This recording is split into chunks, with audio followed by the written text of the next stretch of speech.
बेटी है तो ऑलरेडी उसकी दूसरी बेटी है, 2 बेटी हैं तो ऑलरेडी तीसरी है, 3 है तो ऑलरेडी चौथी है, एक भी बेटी नहीं है किसी की, कोई कहे तो उसकी एक बेटी है। हर स्त्री की एक बेटी है और हर पुरुष की एक बेटी है। मैया बताओ आपकी बेटी है कितनी? 2। तो दोनों के नाम बताओ, 2 हैं कि एक ही है? एक है, तो दूसरी का नाम? 2 हैं आपकी। फिर हम सबकी एक एक बेटी है। भीष्म पितामह की एक बेटी है, क्या नाम है उनका? ये मैया बताएंगे इस तरफ की। भीष्म पितामह की बेटी का नाम क्या है? नहीं, गुस्सा हो मैया, नहीं बता रही हो ना? मैया बताओ इस तरफ वाली मैया, भीष्म पितामह की बेटी का नाम क्या है? पीछे वाली मैया, ओ लाल मैया बैठ जा मेरी मां। भीष्म पितामह की बेटी का नाम है बुद्धि। क्या नाम है? आप में से कितने लोगों के पास बुद्धि है तो हाथ उठाओ। है? तो ये बुद्धि स्त्री है या पुरुष है? स्त्रीलिंग है या पुरलिंग है? बुद्धि मीन्स स्त्री। और आपके पास बुद्धि है तो फिर स्त्री है, तो आपकी है, तो आपकी है तो बेटी ही होगी ना, हुई ना बेटी? तो आपकी बुद्धि कौन है? आपकी बेटी। और यदि बेटी जवान हो जाए तो उसका विवाह कर देना चाहिए कि नहीं? हाँ या ना?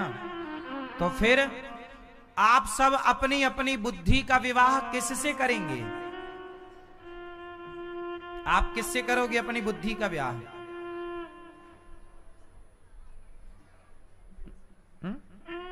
देश से, विवेक से।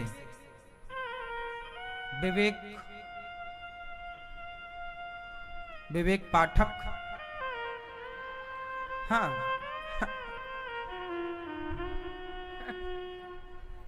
उसका तो हो चुका है ब्याह।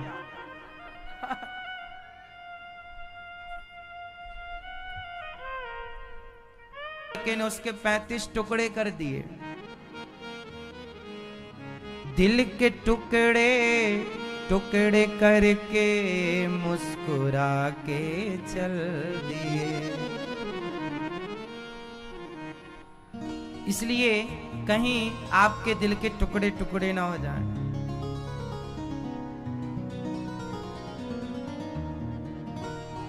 इसलिए प्यार सोच समझ के करना। किससे करना है? प्यार भगवान से करो।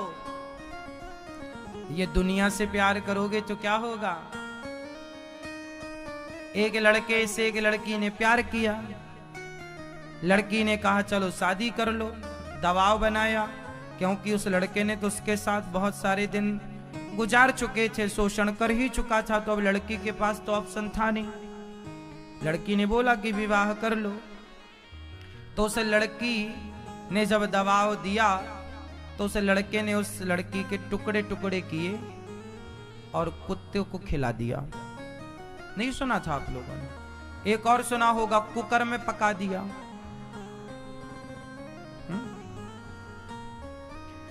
तो दिल के टुकड़े टुकड़े करके कुत्ते को खिला के चल दिया।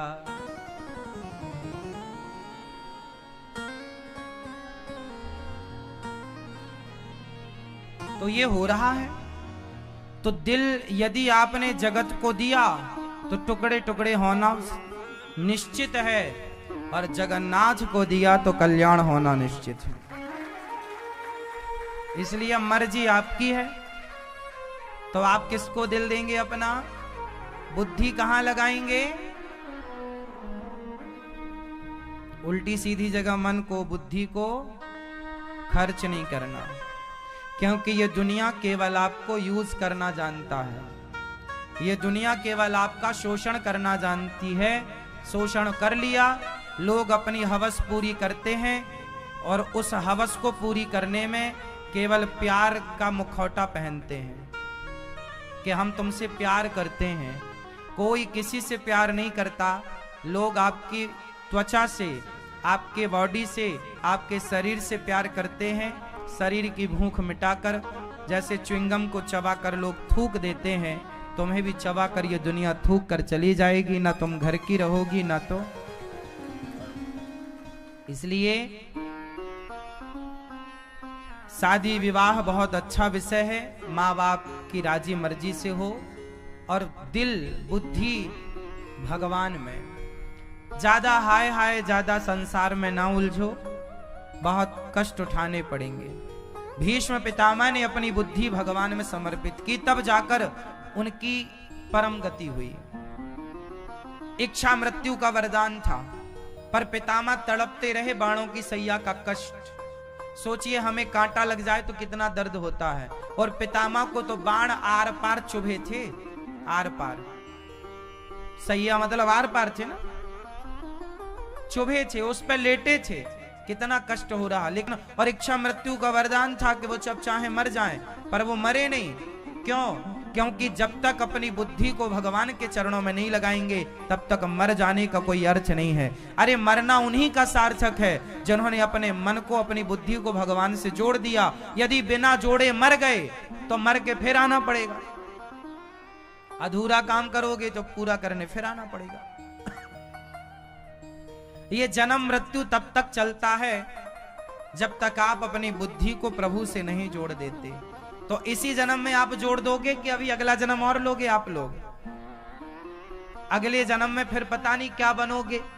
84 लाख योनियों में ईश्वर कहां भेजते हैं, और फिर कितने जन्मों के बाद फिर मनुष्य बनोगे, और मनुष्य बनोगे तो पता नहीं उस मनुष्य के बनने के बाद ऐसा सत्संग मिलेगा कि नहीं, ऐसा धाम मिलेगा कि नहीं। इसलिए बीती जन्म अनेक की सुधरे अबही आज, हाँ ही राम को नाम जप तुलसी तज कुसमाज।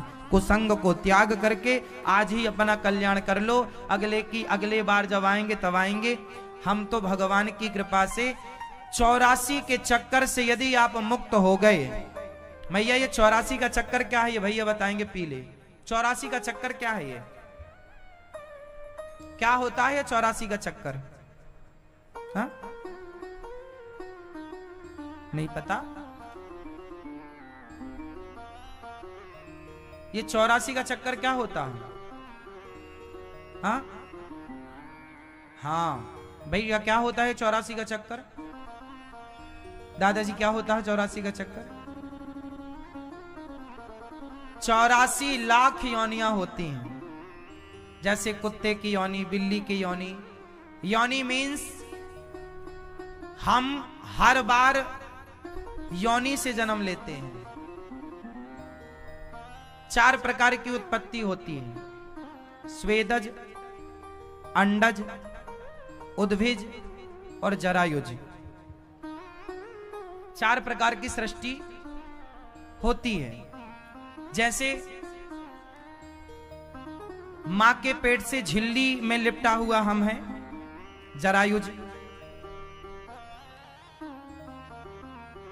जैसे जमीन फोड़कर आलू इत्यादि, पेड़ पौधे इत्यादि, ये अलग हैं।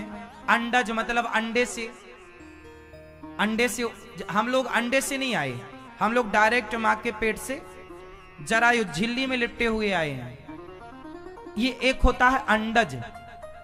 जैसे जितने भी जीव जंतु अंडा रखते हैं वो अंडज हैं। जैसे चींटी है, पक्षी है, ये सब अंडज हैं। तो ये सब चाहे कैसे भी उत्पत्ति हो, पर हर उत्पत्ति में एक योनि होती है। योनि मीन्स आप, योनि मतलब मां के गर्भ से ही बाहर आएंगे ना, योनि से, योनि भाग से, तो वो योनि है।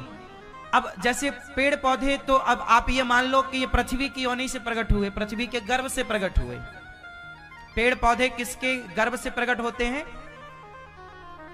पेड़। एक होता है पसीने से, जैसे गोबर हुआ ना, तो गोबर में कोई, जैसी गाय गोबर करती है उसमें कोई कीड़ा नहीं होता, लेकिन एक दिन बाद देखेंगे तो कीड़े दिखेंगे। वो कीड़े उसमें कहां से आ गए? वे स्वेदज बोले जाते हैं।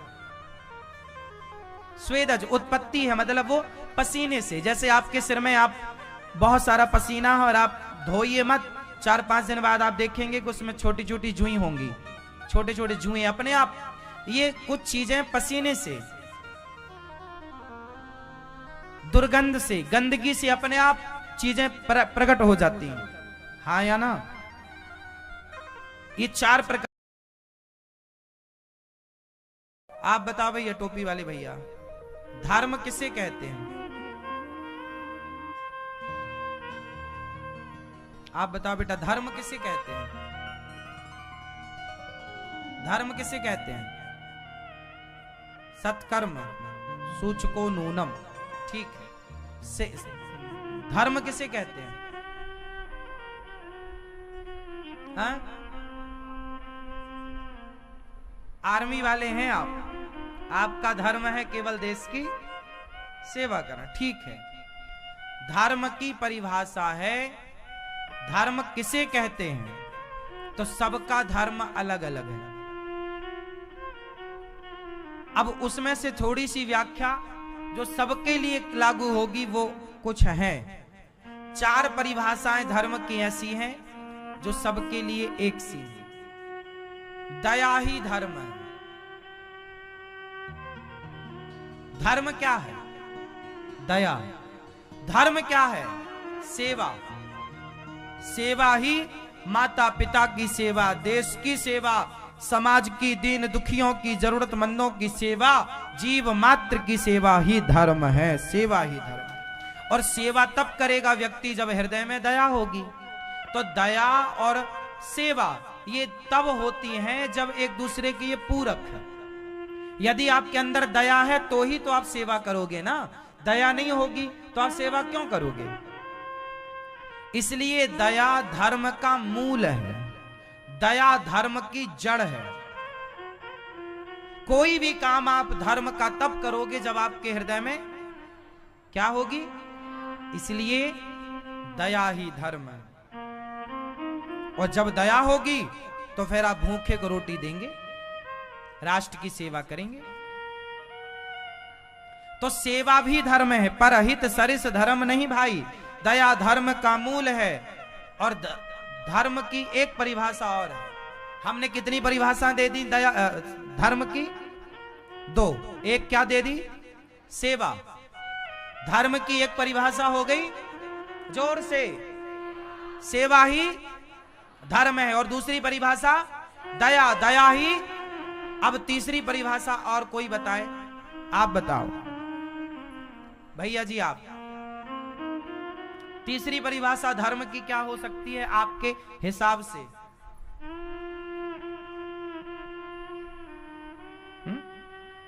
क्या करना? परेशान करना पड़ोसी को? हाँ मैं ये बताओ। हाँ, धर्म न दूसर सत्य समाना, सत्य ही धर्म है। सत्य ही, जोर से, सत्य ही।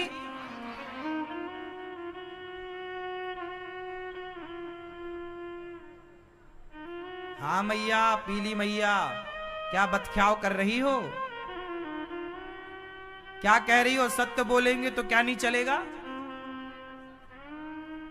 सत्य बोलने वाला सबसे बुरा होता है। तो हो जाने दो भाई, सब ऐसे हो जाते हैं तो हो जाने दो। यदि सत्य बोलने से सब ऐसे हो जाते हैं तो झूठ बोल के सब ऐसे भी रहे तो ऐसे भी कौन सा हमें स्वर्ग पहुंचा देंगे? कौन से हमें वैकुंठ की प्राप्ति करा देंगे? ऐसे हो जाओ तो हो जाओ, पर हम बोलेंगे सत्य।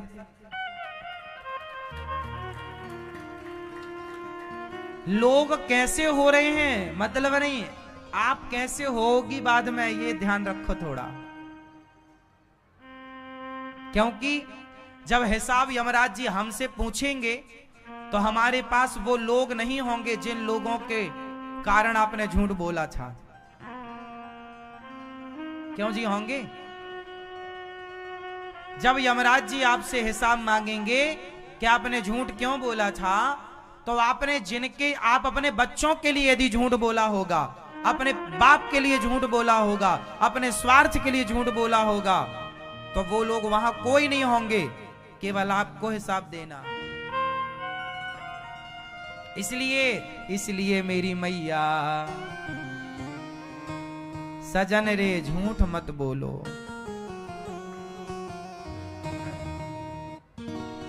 है ना?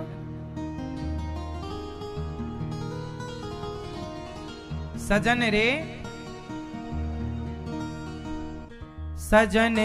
झूठ मत बोलो, प्रभु के पास जाना है, न हाथी है न घोड़ा है, वहां पैदल ही जाना है। ओ मैया जी झूठ मत बोलो, प्रभु के पास जाना है, न हाथी है न घोड़ा है, वहां पैदल ही जाना है। मैया जी तुम झूठ मत बोलो, प्रभु के पास जाना। कब मिलोगी मेरी माँ? फिर कब मिलोगी?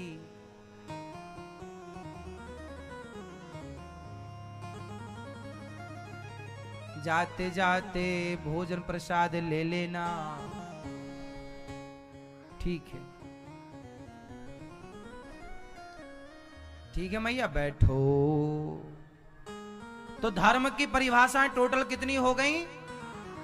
4। फिर रिवीजन कर लो, एक बार याद कर लो। कोई बोलेगा पूछेगा तो याद करके तुरंत बोल देना। आप लोग जवाब अपने, एक प्रश्न हो तो जवाब 4 होने चाहिए। प्रश्न 1 तो जवाब, हाँ हम लोग एक प्रश्न के 4 4 6 6 जवाब संभाल के रखते हैं। एक प्रश्न के कितने उत्तर बताओ? धर्म किसे कहते हैं? फास्ट। धर्म किसे कहते हैं? सेवा। सेवा करो, माँ बाप की, पति हो तो पुत्र हो तो आप माँ बाप की, पत्नी हो तो पति की, सबकी सेवा करो, सबको खुश रखो, दया करो और अहिंसा ही परमो धर्म। किसी की हत्या बेवजह ना हो। जहां हत्या की जरूरत है वहां हत्या भी धर्म बनती है। रावण जैसों की हत्या कर देना, बाली जैसों की हत्या कर देना, दुर्योधन दुशासन जैसों की हत्या कर देना ही धर्म है। इसलिए हत्या उनकी की गई। कई बार हत्या करना जरूरी है। अब जैसे हमारे देश में कानून है कि फांसी की सजा होगी, और फांसी में आदमी मरता ही तो है, तो वो सही है भाई, आपने अपराध किया है तो दंड जरूरी है, तो वो हत्या नहीं है, क्योंकि वो तो दंड है। राम जी ने रावण की हत्या नहीं की, राम जी ने रावण को दंड दिया। दुशासन दुर्योधन की हत्या नहीं हुई, इनके किए का दंड दिया गया। ये हत्या नहीं है। हत्या तो तब होगी ना जब बेवजह आप मारेंगे। भाई हमने कोई गलती नहीं की और आपने मार दिया, ये हत्या है। पर गलती करने के बाद किसी ने उसे मारा है तो वो हत्या नहीं है, वो दंड है। बात समझ में आ रही है? तो हत्या जहां जरूरी है वहां तो करने। अब आपके सामने आतंकवादी आएंगे, आप सेना में हैं, तो भाई अब उनके लिए तो दया नहीं दिखानी पड़ेगी, उनको तो मारनी पड़ेगा। 2-4 मारो, ठीक मारना, तो मारना धर्म है। वहां आतंकवादियों को ना मारना वो अधर्म हो जाएगा, मारना ही धर्म है। राम जी ने बाली को मारा। लोग पूछते हैं राम जी ने छिपके क्यों मारा? अरे अधर्मी को तो सामने से मारो, पीछे से मारो, बस मारो, ताही बधे कछु पाप ना होई। इसे मार देने से पाप नहीं, इसलिए मारो बस।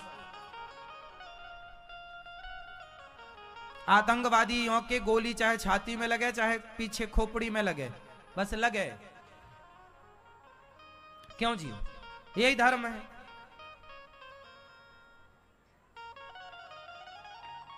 इस परिभाषा को कुछ लोग नहीं जानते। इसके कारण पृथ्वीराज चौहान शायद ये बात नहीं जानते थे। यदि ये बात जानते तो मोहम्मद गौरी को वो पकड़ करके युद्ध में हरा करके यूं जिंदा छोड़ते नहीं। बीमारी को और दुश्मन को कभी हल्के में नहीं लेना चाहिए, सदा इनसे सतर्क रहना चाहिए। बीमारी हुई थी तो वो जैसे आपने टाके लगवाए थे, आपको लगा ठीक है, कई बार वो 20 दिन बाद फिर मुंह फुला लेते हैं, हाँ या ना, फिर पकने लग जाते हैं।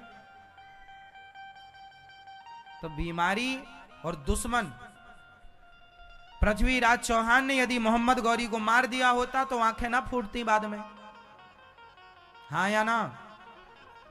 इसलिए दया वहां करो जो दया का पात्र हो, जो दया का पात्र नहीं हो से मारो। हनुमान जी लंका गए, सबको सूंट सूंट के आए, जो जैसा मिला। अक्षय कुमार को तो मार ही दिया, अक्षय कुमार को मार संहारा, मार ही दिया। और बाकी सबको फिर पूंछ में आग लगा के सबके घर में घुस घुस के सबको जो जैसे मिले। अब हनुमान जी से कोई बोले आप तो बड़ा पाप करके आए, कितने मर्डर कर दिए आपने, अरे नहीं, वो इसी योग्य थे, लंकावासी इसी योग्य थे। इसलिए जो जिस योग्य है, जो जैसी बीमारी वाला है, उसे वैसे ही तो टैबलेट देनी पड़ती है। इसलिए जैसे को तैसा। इसलिए अहिंसा ही परमो धर्म, अहिंसा परम धर्म है, पर जरूरत पड़ने पर हिंसा भी जरूरी है। जब युद्ध होगा तो वहां हिंसा करना ही धर्म माना जाए। चलो ये मारो, मरो या मारो, यही तो नारा दिया था हमारे देश में, मरो या, तभी देश आजाद हुआ। यदि मरो या मारो की बात ना आती तो आजादी नहीं मिलती। अब ऑप्शन यही बचा था, या मर जाओ या आखिरी यही ऑप्शन है।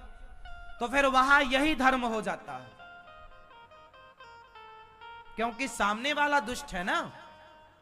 अब हमारे देश में सिकंदर आया, ऐसे और कोई आ जाए और देश को हानि पहुंचाए, तो भाई जो हानि देश को पहुंचाए, हमारे समाज को हानि पहुंचाए, हमारे बहन बेटियों को हानि पहुंचाए, ऐसे लोगों को तो बस मारो। इनको तो मारना ही धर्म है। इनके लिए फिर ये पाठ नहीं पढ़ाया जाएगा कि अहिंसा ही परमो, नहीं नहीं भैया, तुम्हारे लिए अहिंसा नहीं है। अहिंसा वाली बात उनके लिए है जो निरपराध है, जिसने कोई अपराध नहीं किया। अब तुम तलवार लेके खुलेआम जनता को मार रहे हो तो ये अपराध है। इसलिए तो बात क्लियर हो गई। हाँ,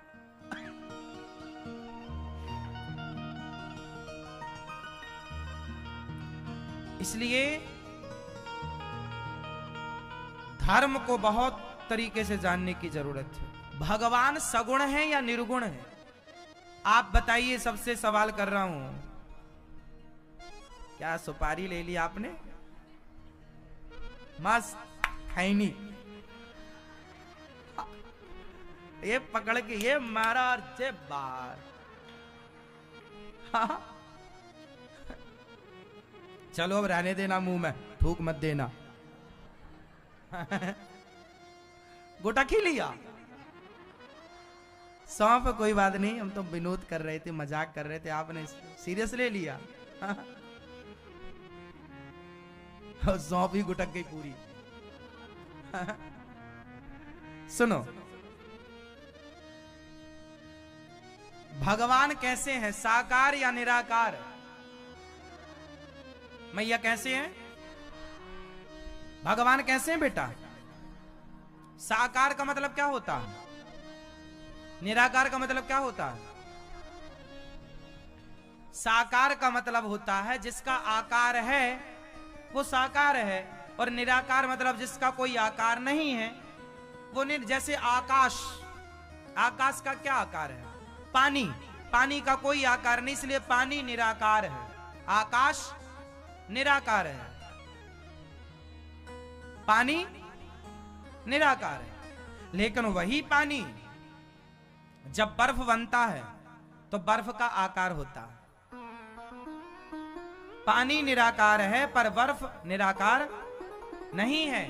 उसी तरह पानी ही तो बर्फ बना, उसी तरह भगवान निराकार भी हैं और भक्तों की जरूरत पड़ने पर वही निर्गुण निराकार सगुण साकार बन करके भक्तों के लिए प्रकट हो जाते हैं। तो वही जरूरत पड़ने पर साकार भी हैं और जरूरत पड़ने पर निराकार भी है। वही पानी है, वही बर्फ है। अच्छा, पानी और बर्फ कोई अलग अलग हैं, दो वस्तु हैं या एक ही वस्तु है? वस्तु एक है पर आकार दो है, निराकार और साकार। वस्तु